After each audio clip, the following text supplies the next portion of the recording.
दुनिया जब से कायम है उस वक्त से आज तक इंसानों की बाहमी लड़ाइयाँ होती रही हैं। जंग जिदाल के खौफी मनाजिर इस आसमान के नीचे और ज़मीन के ऊपर देखने में आते रहे हैं। एक कौम की दूसरी कौम से चश्मा धमकी नोक झोंक चलती रही है। अगर गौर करें तो हर जंग की आड़ में हक़ व बातिल से कता नज़र ख्वाहिशात का अमल दखल रहा और अपने कर्रो फर को बाकी रखने और नफ्स की तस्कीन की खातिर लाखों इंसानों के खून से होली खेलने का शौक़ गालिब रहा। इंसानियत को एक मुसीबत से निजात मिलती तो दूसरी कोई आफत उस पर मुसल्लत हो जाती। यह हमेशा से होता आया और आज भी हो रहा है, बल्कि ज़्यादा मुहीब, ज़्यादा मुहलिक और ज़्यादा ख़तरनाक शक्ल में। लेकिन मार्का करबला अपने ज़माने की एक निराले अंदाज की जंग थी। यहाँ नफ्स की ख्वाहिशात का दूर दूर तक पता नहीं था, न ताल्ली का कोई जज्बा था, न दिल में खून न हक बहाने का जोश वलवला। यह हक व बातिल के दरमियान फैसले की जंग थी और सिर्फ हक के लिए खुदा को राज़ी करने, हक का बोल बाला करने और ना हक को ज़ेर करने, खुदा की ज़मीन को अदल इंसाफ से भरने और जुल्म तशद्दुद और बातिल का कला कमा करने के लिए थी। अल्लाह के कलमे को सर बुलंद करने के लिए थी। क्या बाद की दुनिया ऐसी कोई मिसाल पेश कर सकती है? उम्मत मुस्लिमा को अपने लिए इस वाक़े से कुछ इबरतें ज़रूर लेनी चाहिए। वो इबरतें क्या हैं? नंबर 1,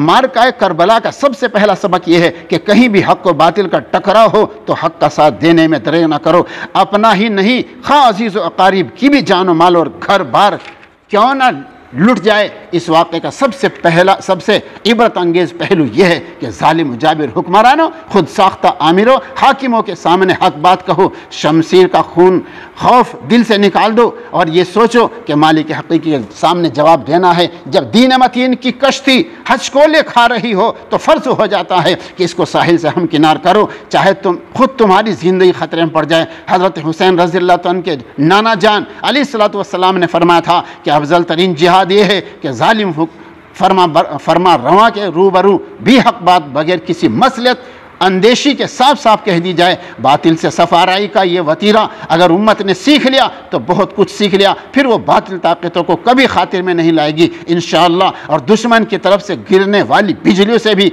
उम्मत साफ साफ और बेखौफ ख़तर कह देगी कि जाओ, तुम्हारा रास्ता उधर से नहीं है, इधर से नहीं है।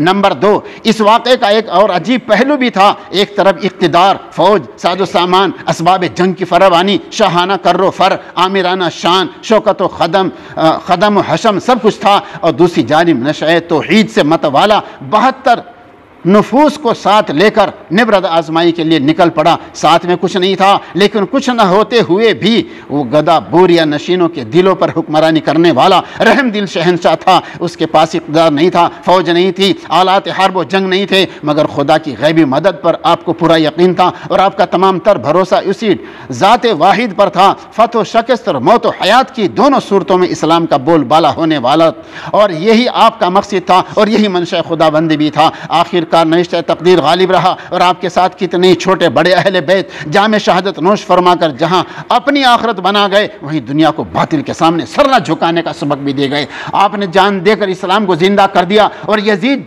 जीत कर भी हार गया और इसका मिशन नाकाम हो गया। इस्लाम मजीद जिंदा व ताबिंदा हुआ। क्या हज़रत हुसैन रज़ियल्लाहु अन्हु की शहादत यजीद की मौत नहीं थी? दीन की खातिर जो मौत जिस कदर बेसरो सामान के आलम में होती है, उसके खुशगवार असरात इतने ही दूर रस होते हैं और इससे जो यादगार बनती हैं उसको ज़माना ज़ालिम हाथ कभी मिटा नहीं सकते हैं। जालिम पर नज़र रखने वालों को ऐसा हैरत अंगेज़ कारनामा अब तक हैरत में डाले हुए है। नंबर 3, हज़रत हुसैन रज़ियल्लाहु अन्हु की शहादत को गले लगाकर दुनिया को ये दर्स दे रहा है कि जालिम का कोई लालच तुम्हें ज़्यादा हक़ से मुनहरिफ न होने दे। दुनिया की चंद रोज़ा मताए सामाने को हासिल करने के लिए बातिल से रिश्ता मत जोड़ो और वक्त पड़ने पर बातिल के मुकाबले में सब बंदी कर लो और बज़ाहिर इसमें नुकसान भी नज़र आ रहा हो तो खातिर में मत लाओ। यकीन कर लो कि बिलाखिर फतह का परचम हमारे ही हाथों में होगा। साथ मत दो जालिमों, फासिकों का, खुदा के दुश्मनों और मुतकब्बिरों का, बल्कि ऐसे बदबख्तों की मुखालफत में ही अपनी कामरानी का यकीन पैदा करो। साथ देना है तो हक परस्तों का, दीन के खैर खाहों का, खुदा के फिदाइयों का।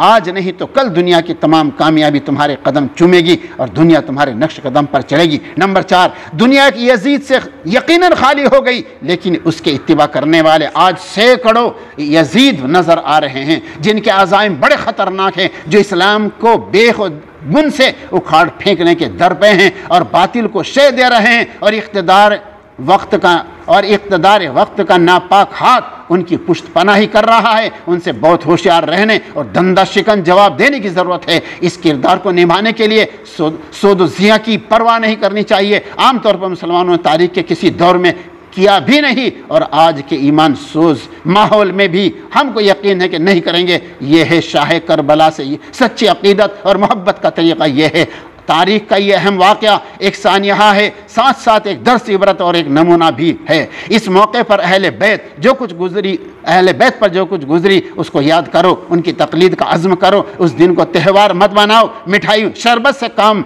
व दहन को लज्जत आशना मत करो। उनकी तकलीफ़ और कुर्बानियों को याद करके कुछ दर्स हयात हासिल करो। ज़रा देखिए कि अहले बैत ने इस सानिया अज़ीम को किस सब्र तहम्मुल और तस्लीम व रज़ा से बर्दाश्त किया, लेकिन अल्लाह की मर्ज़ी के मुकाबले में पेशानी पर बल नहीं आने दिया। बस उन्हीं का तरीक़ा इख्तियार करो, उन्हीं के उसवा ज़िंदगी को अपनाओ, उन्हीं के बतलाए हुए रास्ते पर चलने में अपनी अबदी फलाह तसव्वुर करो। आखिर में दस्त दुआ दराज करते हुए कहो कि खुदाया हमारे जिस्म जसद को ही नहीं बल्कि हमारे कल्ब और रूह को भी करबला के मोहर दरख्शां की ज़ियाबार किरणों से मनव्वर कर दे।